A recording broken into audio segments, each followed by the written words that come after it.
est notre Seigneur. Jésus-Christ est notre amoureux. Hein? Assemblée, merci YOLO. Et merci Solidarité. Développement.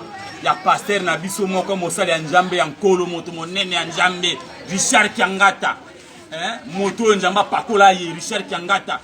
Hein? Moto Njamba Pesa Pakola Mite Keno Tea Bana Ngamokili Keno Pesa Yobana Anjambe Batubayo Kabandi Makabasale Ram. Ah, pasteur Richard Kiangata. Babi Yolo Zo bouger. Hein? Babi Yolo Zo bouger. Ya Kognizate Balobi. Na terrain kaka Yolo na terrain Boanya na Ezo. Yolo Ezo na terrain Boanya.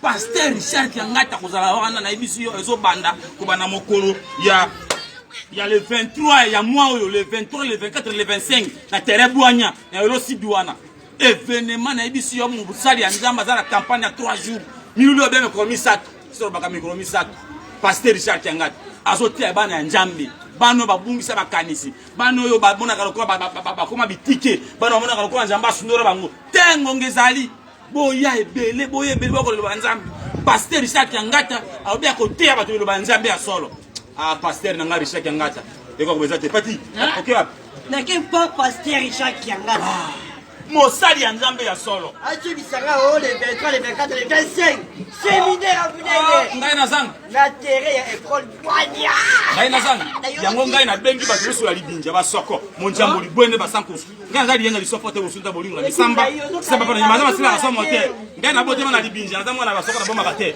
bando ko tuya oya yolo o ngaba lingwala o lemba o makala o mombele o mama tonge kalamu o zui kasavu partout qui ça le 23 le 24 le 25 août ah ngana ibite ponga na boto le 24 août ngana boto le 24 août na le salon te pa Njambe na no fasima nyamba mona ngai ne yemba bisenya so kata baba Pasteur Richard Kiangata zo kata milimo mabe ba muso ba ko bate oh kata milimo mabe kata we kata na seliba Pasteur Richard kata mo kingo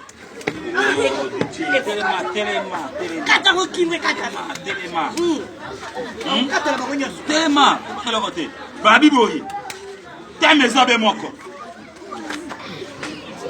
Jésus-Christ est le tombeur des géants. Ah, Pasteur Kiangata, temo zongo wapi? Ba géant ya mabe. Papa Lianza. Jésus-Christ est le tombeur des géants. Comment biso le tombeur des fous? Non, ba géant ça qui te ya mkuta mulaike. Ba géant ça ba demo ya mabe na kati ya moto. Ba demo evanda ekola. J'ai mal compris. Pasteur Kiangata nzamba tie ngolu ya kolongola tous les géants ya mabe. Oh célibat, solongola. Oh chômage. Oh freinage. Kende. Oh ngai na kena ka liboso te. Kende. Oh ngai na ko jona classe te. Kende. Oh ngai misena ko toma malamu te. Mungo na kena sika te. Kende. Pasteur Kiangata zo benga na tous les géants. Ah ngai le 24. DJ. Na kena na lokolo mo po kondo bebi ngai. Ate mo lokolo ngai na terrain. Ngai na terrain.